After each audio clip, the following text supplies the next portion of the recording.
भैया तुम तुम तो बिल्कुल ही बदल गई राधा। कैसे हो तुम? मैं ठीक हूँ, तुम कैसी हो? जीजा जी कैसे हैं? सब ठीक है। अच्छा ये आओ। अरे तुम्हारा सामान कहाँ है? सामान नहीं लाया, वो शाम की गाड़ी से वापस जाना है ना। अरे वाह, इतने दिनों बाद याद आई मेरी। और 2 दिन रुकोगे भी नहीं? आओ, नहीं, वो बात नहीं राधा। सच बात तो यह कि कुछ दिनों से जी बहुत घबरा रहा था। रहा नहीं गया तो मैंने सोचा मैं तुम्हारे पास चला हूं। देव भैया? हाँ राधा, मनोरमा के बारे में किससे पूछता? तुम ही से तो पूछता ना। मैंने अच्छा नहीं किया ना जो तुम्हें टोका। क्या पता तुम दोनों का ही मेल हो जाता। नहीं राधा, तुमने तो अच्छा किया जो वक्त रहते ही टोक दिया। मनोरमा ठहरी बड़े घर की बेटी, और मैं उसे सब वो कहां दे पाता जो कुंवर नरेंद्र दे सकते हैं। अच्छा कैसे कुंवर साहब, अच्छे तो है वो? देव भैया? सच कहना राधा, मनोरमा खुश है ना उनके साथ? सुखी है ना दोनों?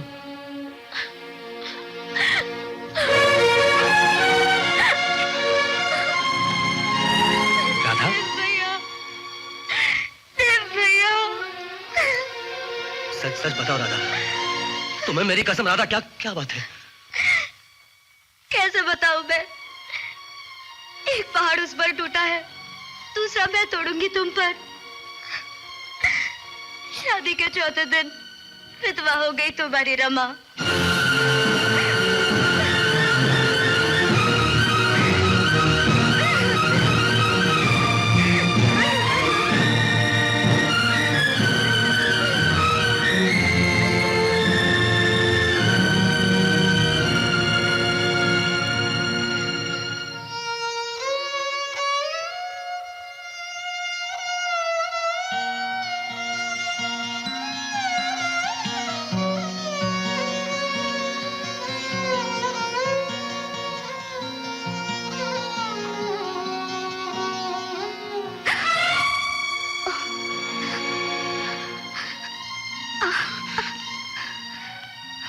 इतने सारे जूते चप्पल क्या हुए तुम्हारे मनोरमा?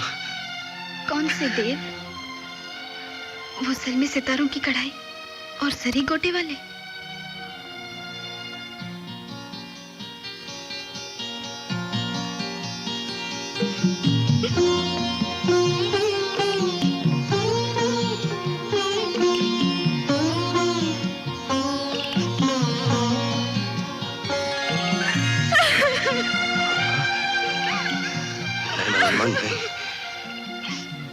मनोरमा, बहुत कुछ मिला था हमें देव, पर देखो ना, सब कुछ छिन गया, सब कुछ छिन गया हमसे। ऐसा नहीं कहते मनोरमा, सब ठीक हो जाएगा, सब ठीक हो जाएगा।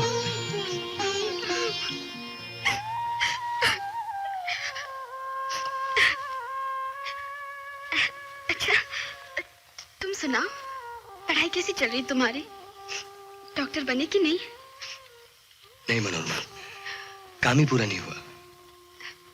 मन लगाकर नहीं पढ़ते होगे ना? लगता ही नहीं था। कोई डांटने वाला जो नहीं था वहां, कभी हमें ही याद कर लिया होता। अच्छा तो हम चले देव, फिर सूरज डूबने के बाद हम खाना नहीं खाते। मनोरमा, खाना तो मैंने भी नहीं खाया, साथ चलने को नहीं कहोगी? चलोगे तुम तो चलो, अच्छा ही होगा, अकेले नहीं खाना पड़ेगा हमें।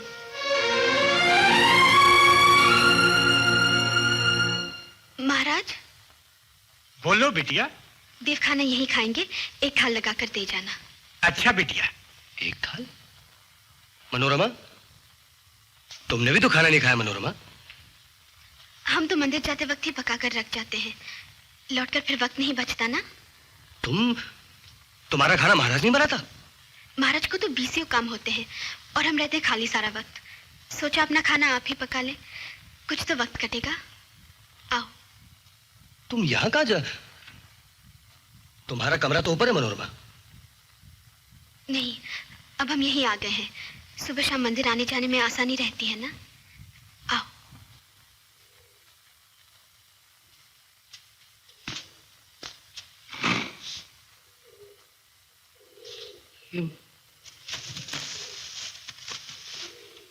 तुम ऐसे रहती हो?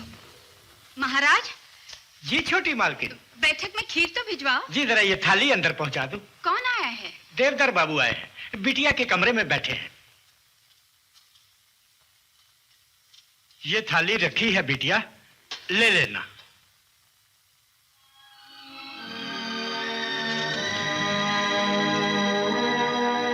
महाराज थाली अंदर क्यों नहीं लाए? शायद जल्दी में होंगे। तुम बैठो, खाओ। और तुम? हम बाद में खाएंगे, तुम खाओ ना। कैसे हो देवधर? प्रणाम छोटी माँ। बैठो बैठो, तू भी खा ले। सुनो तो माँ, कुल एक वक्त तो खाती है, फिर रात हो जाएगी तो वो भी रह जाएगा।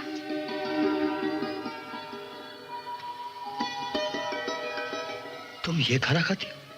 बड़ी माँ कहती हैं विधवाओं के लिए यही ठीक रहता है, इससे मन शांत रहता है, बुरे ख्याल नहीं आते मन में। यहाँ के मुर्दा बना रहे आदमी, इसलिए ये खाना दिया जाता है।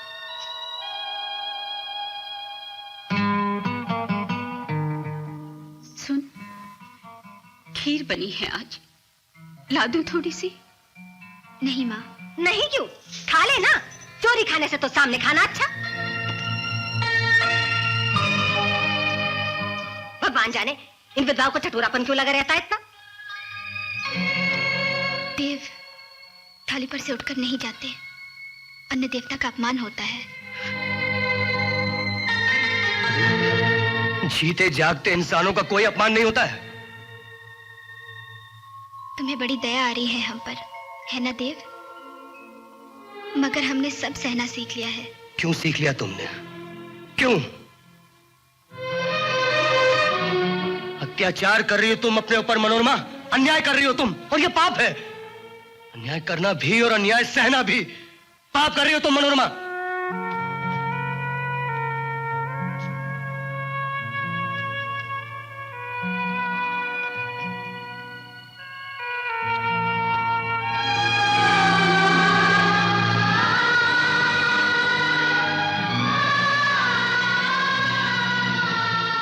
सभी तो दुश्मन हो गए हैं हमारे देव, तुम भी रुलाकर चलते बने। मैं तुम्हें ऐसी जिंदगी जीते नहीं देख सकता मनोरमा। आज मैंने तुम्हारा दिल दुखाया है, मुझे माफ कर देना मनोरमा। लेकिन कोई झूठी रिवायतों के बोझ तले घुट घुट के मर जाए, नहीं मनोरमा, नहीं, मैं ये नहीं देख सकता मनोरमा, नहीं देख सकता। मनोरमा, क्या है? बहुत नाराज हो ना? नहीं। हो तो सही। अच्छा, मुझे माफ नहीं कर सकती? किया। नहीं, ऐसे नहीं। कल अन्न देवता का अपमान करके चला आया था ना, आज प्रायश्चित करना चाहता हूँ तुम्हारे सामने। जरूरत नहीं। फिर तो बड़ी गड़बड़ हो जाएगी। मामी से कहकर आया था कि मनोरमा को साथ लेकर आऊंगा। उन्होंने खाना भी पकाया होगा। तुम जानते हो देव, हम जो अपने हाथ से पकाते हैं वही खाते हैं। हाँ हाँ, मामी ने भी शुद्ध ही पकाया है। नहीं देव, हम दिन में सिर्फ एक बार खाना खाते हैं। अरे सुनो तो, अभी खा लेना, शाम को मत खाना। कल भी तो नहीं खाया होगा तुमने। सच कहना, खाया था? नहीं, मगर तुम समझते क्यों नहीं देव? घर पर सब लोग इंतजार करेंगे हमारा। किसी को ख्याल तक नहीं आएगा तुम्हारा। हाँ, छोटी माँ परेशान हो सकती है, सोमेन ने खबर पहुंचा दी है। चलो। तुम तो देव बहुत जबरदस्ती करने लगे हो। तुमने जो करनी छोड़ दी। चलो।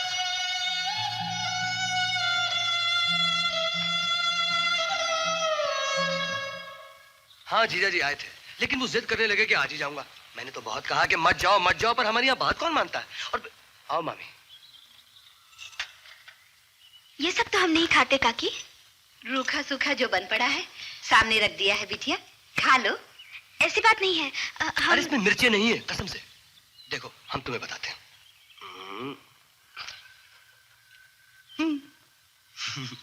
लो, तुम खा लो। नहीं देव। चुपचाप से खाती हो तो मैं जबरदस्ती करूं? फिर भले तुम हमें दांत काट लेना, हम 14 इंजेक्शन पेट में लगा लेंगे। हाँ लो। नहीं। ओहो मामी, घर में काला मलम है कि नहीं? जरा उसे तैयार रखना, मनोरमा हमें पहले काटेगी फिर पट्टी बांध लेगी। क्यों? है ना?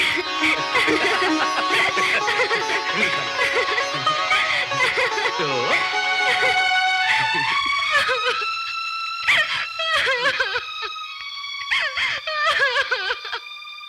मनोरमा,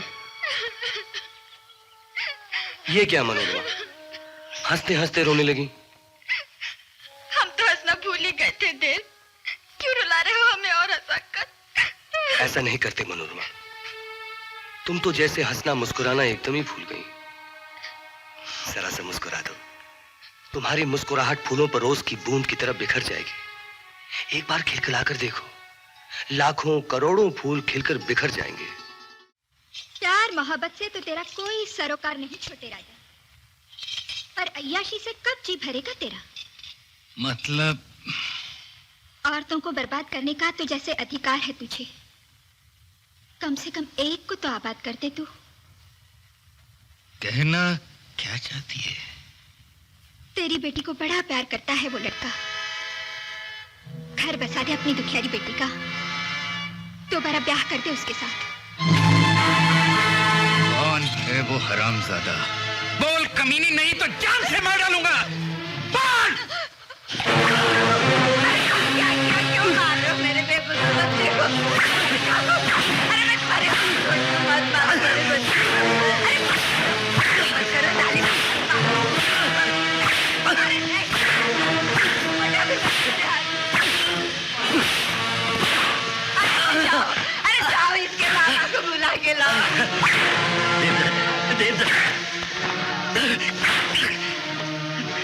ये क्या कर रहे हैं आप लोग? हाथ रोको भगवान के लिए, हाथ रोको। छोटे ठाकुर, ये क्या हो रहा है? क्या इसको जान से मार देंगे? कह देना अपने भांजे से पुजारी कि उसे अपनी जान प्यारी हो तो रातों रात गांव छोड़कर चला जाए। सजा देकर जा रहे हो छोटे राजा? अब भी मेरा कसूर नहीं बताएंगे? जरूर बताएंगे, ताकि सारा गांव भी समझ ले कि ठाकुरों की बेटी की इज्जत पर हाथ डालने वाले का क्या हश्र होता है। झूठ बोलते हो ठाकुर, बेटी की इज्जत की खातिर तुम नहीं आए हो यहाँ। दुनिया के सामने अपनी झूठी शान और ऊंची नाक बनाए रखने के लिए आए हो।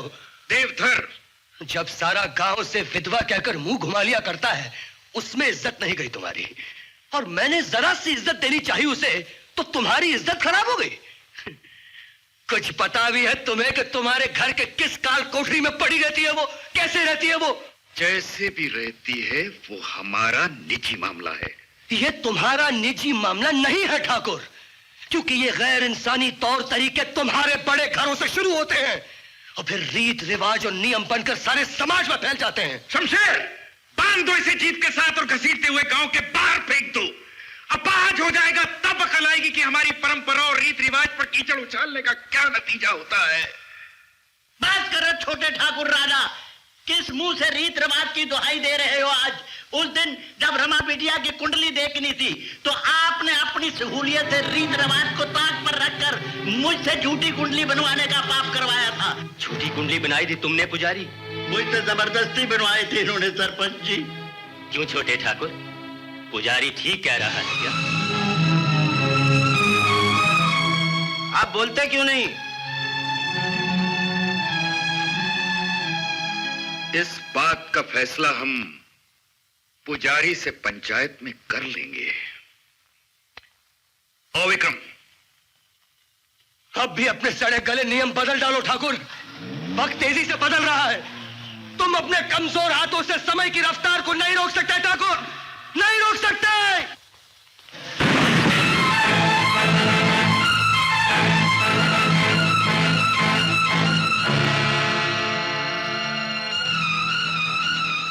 रामजादी, चीर के रख दूंगा अगर तूने इस कमरे से बाहर पैर भी निकाला तो, समझी?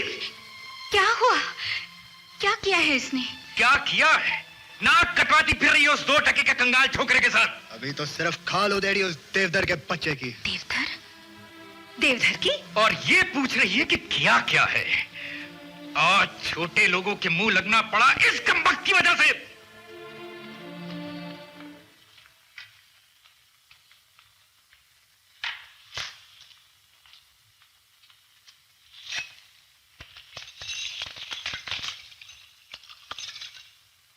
हाँ, छोटे लोग तुम्हारे मुंह कैसे लग सकते हैं? छोटे और नीची जात के लोगों का तो छुआ हुआ पानी तक नहीं पी सकते तुम, मगर उनकी औरतें चल जाती हैं तुम्हें।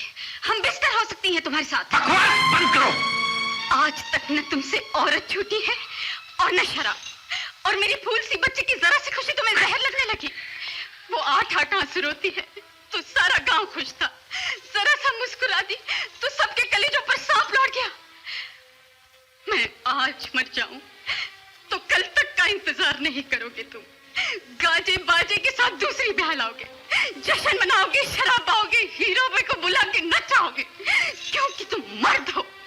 औरत का गुनाह यही है कि वो औरत है।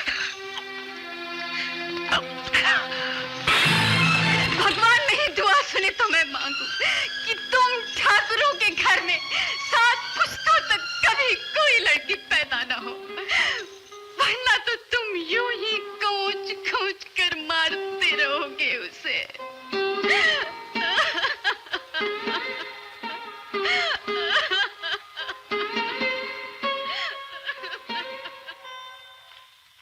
राजा साहब, आप अचानक कैसे आना हुआ?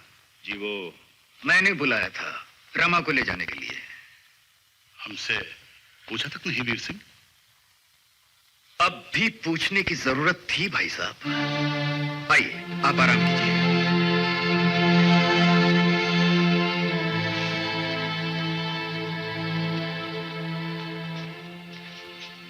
रमा का सामान बांधो, राजा साहब लिवाने आए हैं। आइए।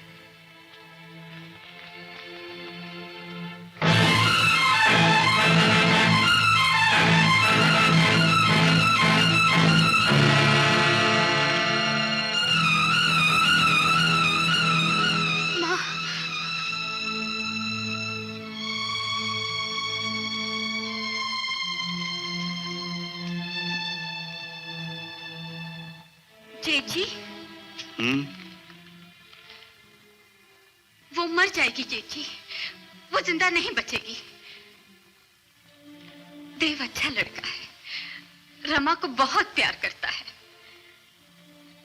रमा भी उसे चाहती है। क्यों ना हम उन दोनों का ब्याह कर दें? बहू, इस वक्त तुम होश में नहीं हो, जाओ यहां से। इतना भी होश नहीं रहा तुम्हें कि तुम इस ठाकुर घराने की बहू हो। इस वक्त तुम सिर्फ उस बेवकूफ लड़की की मां हो। हाँ, मैं मां हूं उस बदनसीब की, मगर जेठ जी, आप क्या कुछ भी नहीं है उसके? और फिर देवधर खुद सारे गांव के सामने कह चुका है कि वो रमा से शादी करेगा। ये मजाल, ये हिम्मत उस बदतमीज की। कोई है? चौकीदार, चौकीदार, किशन लाल को बुलाओ फौरन।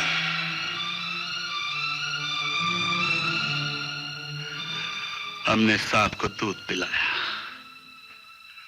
पर हम दूध पिला सकते हैं तो उसका सर भी कुचल सकते हैं। क्यों नहीं? वो कमजोर है ना, गरीब है, छोटा है, जान से मार दीजिए उसे, क्योंकि उसने आपकी बेटी की बुझी हुई जिंदगी में फिर से रोशनी डालने की कोशिश की है। मगर मैं पूछती हूँ, उसका क्या कर लिया आपने, जिसने आपकी मासूम बेटी की इज्जत लूट ली? जी हाँ, मैं पूछती हूँ, आपने उस वीरेंद्र प्रताप का क्या कर लिया, जिसने रमा की इज्जत लूटी?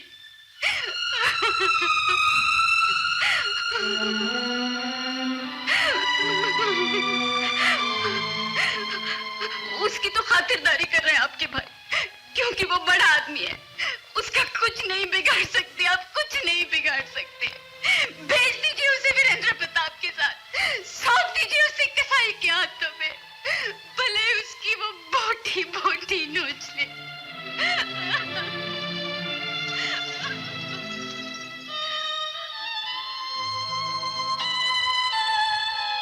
सुनो जी, गुस्से और नफरत से बात और बिगड़ सकती है।